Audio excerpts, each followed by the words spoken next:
এই যে ওই ফেরিওয়ালার কাছ থেকে কিন্তু এই যে দেখতে পাচ্ছেন উনিও কিন্তু একটি ঝুড়ি কিন্তু বিক্রি করলেন, কিনলেন আর কি এই ফেরিওয়ালার কাছ থেকে। কত নিল এটা? 20 টাকা নিল। আচ্ছা আচ্ছা আচ্ছা। কিরকম ঝুড়ি কিনলেন? আচ্ছা আচ্ছা, মানে প্রতিটা 20 টাকা করে নাই। দর্শক বন্ধুরা, এখানে কিন্তু এই যে আপনারা দেখতে পাচ্ছেন এই জিনিসগুলো কিন্তু 10 টাকাও আছে, আবার কিন্তু আপনার 20 টাকাও আছে। Dear viewers, welcome to my channel Nishu Khan blog. আজকে আপনাদেরকে আমি নিয়ে এসেছি মুন্সিগঞ্জ জেলার শ্রীনগর উপজেলার হাসারা কুমারপল্লীতে। আজকে আপনাদেরকে আমি নিয়ে যাব কুমারপল্লীতে। এখানে দেখব কিভাবে তারা মাটির জিনিসপত্র তৈরি করে এবং তারা কেমন আছেন, কিভাবে আছেন, কিভাবে চলছে তাদের জীবন জীবিকা। আমি কিন্তু সেটি নিয়ে আজকে আমার আজকের এই ব্লগটি আমি তৈরি করি। তো দর্শক বন্ধুরা, আমার সঙ্গেই থাকুন।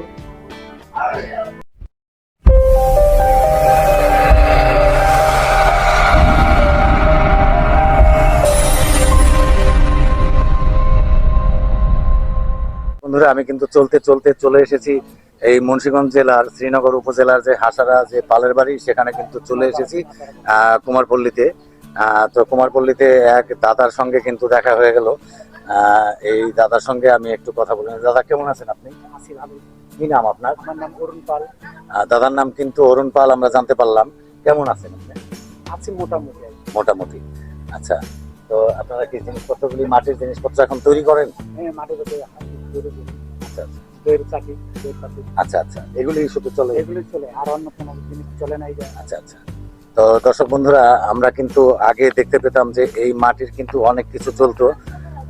আপনার এগুলি কিন্তু মেলার মধ্যে নিয়ে যেত, মানে অনেক সুন্দর সুন্দর জিনিস কিন্তু আগে তৈরি করা হতো। তো এখন আমরা দেখতে পাচ্ছি কিন্তু প্রায় জায়গায় কিন্তু কুমারপল্লীতে এই যে আপনার দধির যে হাড়ি, সেগুলি কিন্তু তৈরি করা হয়।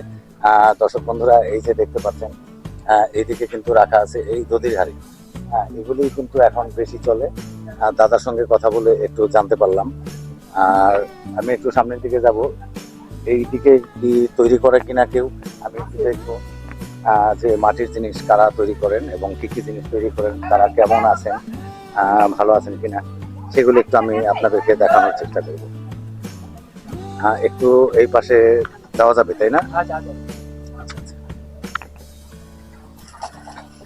এখানে কিন্তু দর্শক বন্ধুরা, আমি দেখতে পাচ্ছি এই যে একজন ফেরিওয়ালা কিন্তু এসেছে। উনি কিন্তু কিছু জিনিসপত্র এখানে নিয়ে এসেছে বিক্রি করার জন্য। এগুলি কিন্তু আমি আবার দেখতে পাচ্ছি মোটামুটি বেশ ভালোই চলছে। কি কিনলেন দিদি আপনি? আচ্ছা আচ্ছা, দেখি দিদির সঙ্গে একটু কথা বলি। ঝুড়ি কিনলেন? আচ্ছা আচ্ছা, কিরকম ঝুড়ি কিনলেন? আচ্ছা আচ্ছা, মানে প্রতিটা 20 টাকা করে নাই। দর্শক বন্ধুরা, এখানে কিন্তু এই যে আপনারা দেখতে পাচ্ছেন এই জিনিসগুলো কিন্তু 10 টাকাও আছে, আবার কিন্তু আপনার 20 টাকাও আছে। তো দিদি কোনটা কিনলেন? কত টাকা দামের?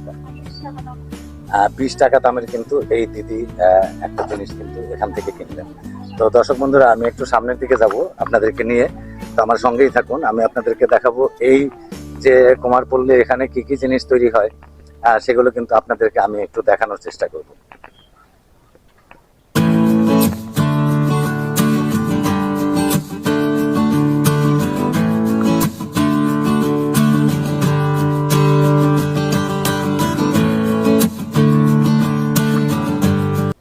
কি করতেছেন দাদা? কি করতেছেন আপনি? দর্শক বন্ধুরা, এই যে দেখতে পাচ্ছেন আপনার যে প্রাথমিক যে কাজটা আর কি কুমারপল্লী, এই মাটিগুলো কিন্তু কি করতে হয় এগুলি? আচ্ছা, এই মাটিগুলো কিন্তু এখান থেকে কেটে কেটে নিয়ে আবার কিন্তু আপনার পা দিয়ে মানে পাড়া দিয়ে এগুলিকে কিন্তু আবার মানে ঠিকঠাক করা লাগবে, ফিনিশিং দেওয়া লাগবে একেবারে, এরপরে কিন্তু এই জিনিসগুলো হবে। দর্শক বন্ধুরা, আমরা কিন্তু দেখতে পাচ্ছি এখানেও এই যে দেখতে পাচ্ছি আমরা এই জিনিসটা কি দাদা, এই যে তৈরি করেছেন আপনারা, এগুলি কি দইয়ের পাতিল? ও আচ্ছা, আপনার দইয়ের যে হাঁড়ি এখানে কিন্তু তৈরি করে এরা, যা দেখতে পেলাম। আমি আবার একটু আপনাদেরকে সামনের দিকে নিয়ে যাব, দেখবো ওইদিকে তারা কি তৈরি করেন।